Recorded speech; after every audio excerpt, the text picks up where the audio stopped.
Hey guys, namaste, and I hope all of you are doing great. Thank you once again for tuning in back to my channel. So we're going to continue the amazing series. So what are the top 5 amazing things that you'd possess when you have Mercury in the 11th? So I'm going to talk to you about Mercury first, then the 11th, then we connect them together, and then we will go through all the 5 lists, all right?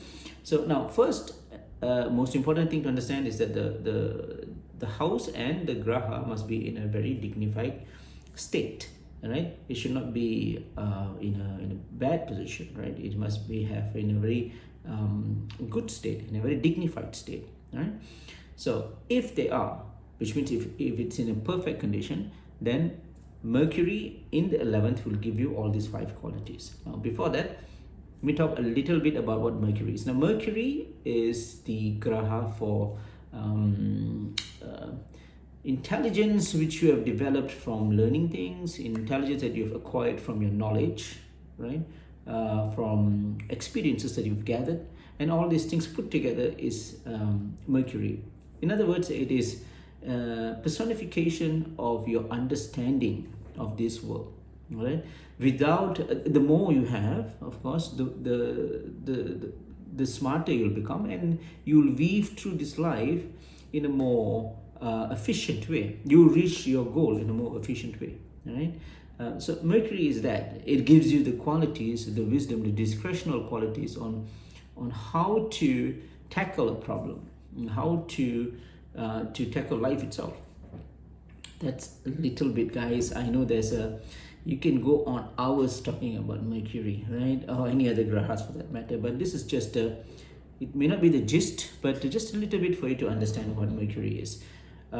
Next is the 11th. The 11th, of course, the houses, remember, it is they are not detached, but they are disjoint, which means they have some kind of connections between each other houses, especially the houses which are flanked with each other.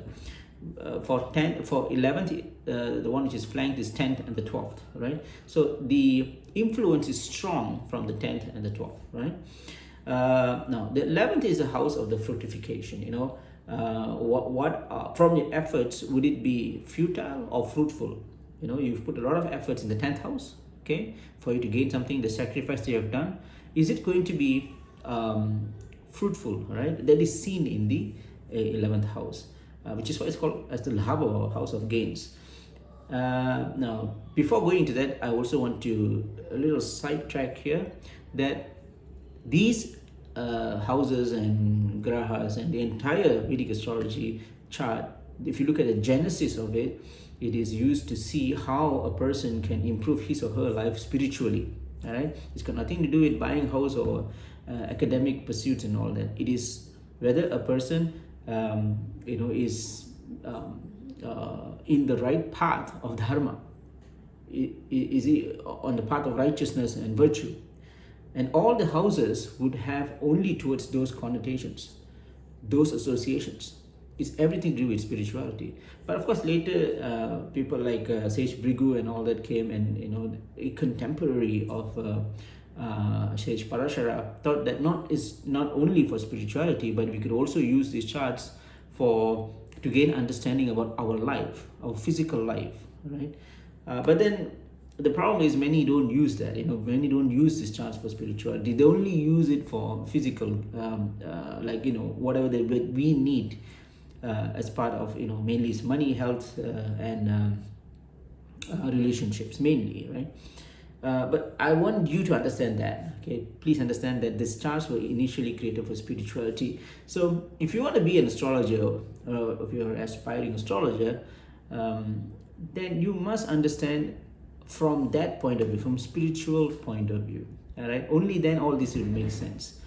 If you learn it, the first house is the body, second house is about assets, saving money, third is all about your siblings, probably, yeah. But then when it comes to prediction, sometimes you may get frustrated because it may not be accurate. So what I want to tell you before I go to this video is that if you want to make good predictions, or at least 95% and above predictions, then you need to look at the charts from the spiritual perspective. Okay, very, very important. Okay.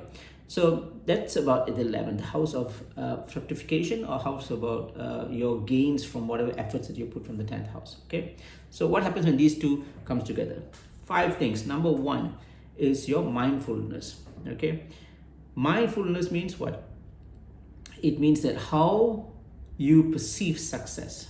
Some people, when they reach certain success, they will forget, right? They will swim in the oceans of indulgence, right? Because they've already reached it, right? Some people do that.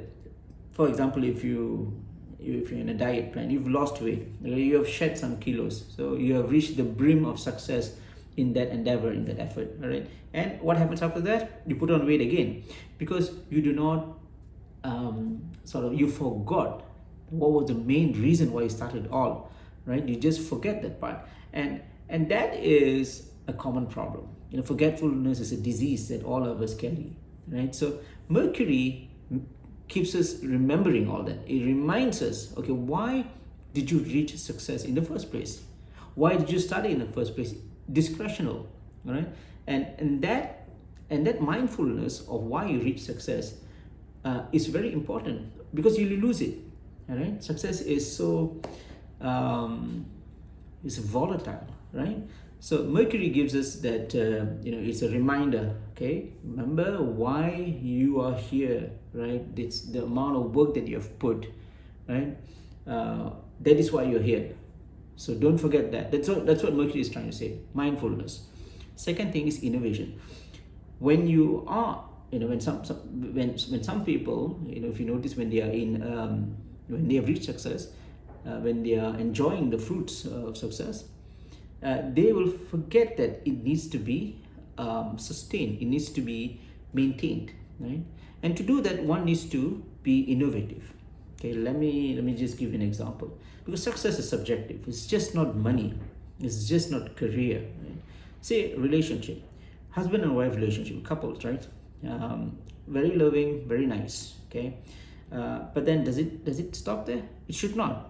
It should not. Yeah, you are having a very loving relationship, but love is the core component in a relationship. Very important.